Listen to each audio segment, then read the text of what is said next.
দৈনিক বাংলাদেশ প্রতিদিন কোটির বেশি বেকার, বিবিএসের সংজ্ঞা পরিবর্তনের পরামর্শ বিশেষজ্ঞদের, নির্বাচনের প্রস্তুতির বার্তা ফখরুলের, ভারত পাকিস্তানের জন্য সার্ক সক্রিয় হচ্ছে না ডক্টর মোহাম্মদ ইউনূস, হাসিনার বক্তব্য সমর্থন করে না ভারত, সীমানা জটিলতা ৬২ আসনে, দিল্লিতে অবৈধ বাংলাদেশি ধরতে বিশেষ অভিযান, সমকাল হতদরিদ্ররা কাঁপছে ঠান্ডায়, শীত ব্যবস্থাপনা ঠনঠন, আওয়ামী লীগের শীর্ষ ৭২ নেতার হদিস নেই, আয়নাঘর গুম খুন শিকার, ক্ষমা চাইলেন র্যাব ডিজি, সাবেক ৩ মন্ত্রী প্রতিমন্ত্রীর বিরুদ্ধে দুদকের মামলা। দৈনিক কালের কণ্ঠ, রেকর্ড ৮ বোনাসে পকেট গরম, ১১ শিক্ষা বোর্ড, আয়নাঘর ছিল আছে, মাথাপিছু ঋণ ১.৫ লাখ টাকা, তথ্য উপদেষ্টার বক্তব্য রাজনীতি বিরোধী, যায় দিন, হাসিনার কোনো বক্তব্যই সমর্থন করে না ভারত, বিক্রম মিশ্র, প্রযুক্তি খাতে সংস্কারের অভাবে সাইবার ঝুঁকিতে দেশ, ৫৬% মানুষ মনে করেন দেশ ঠিক পথে আছে,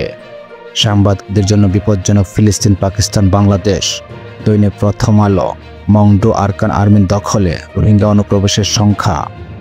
গুম খুন সহ সব অপরাধের জন্য ক্ষমা চাইল র্যাব,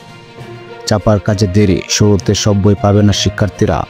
দৈনিক যুগান্তর, শেখ হাসিনা বিবৃতি প্রসঙ্গে বিক্রম মিশ্র, সমর্থন নেই ভারতের,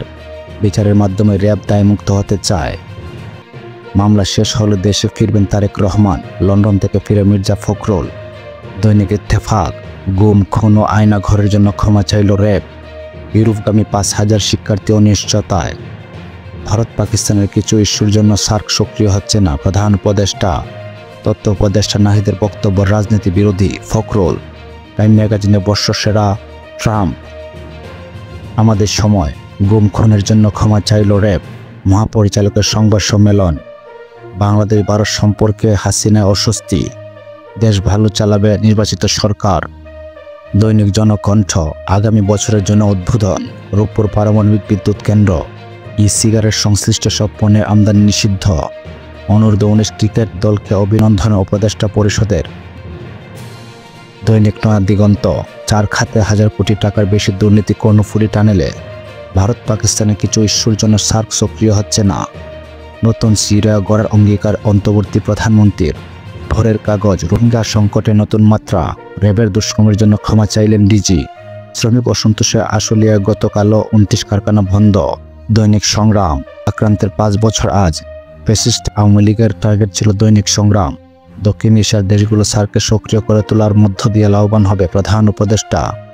আলোকিত বাংলাদেশ, গুম খুনের জন্য ক্ষমা চাইলেন মহাপরিচালক, ভারত পাকিস্তানের কিছু ইস্যুর জন্য সার্ক সক্রিয় হচ্ছে না প্রধান উপদেষ্টা, ৩৮% মানুষ সিদ্ধান্ত নেননি কাকে ভোট দেবেন।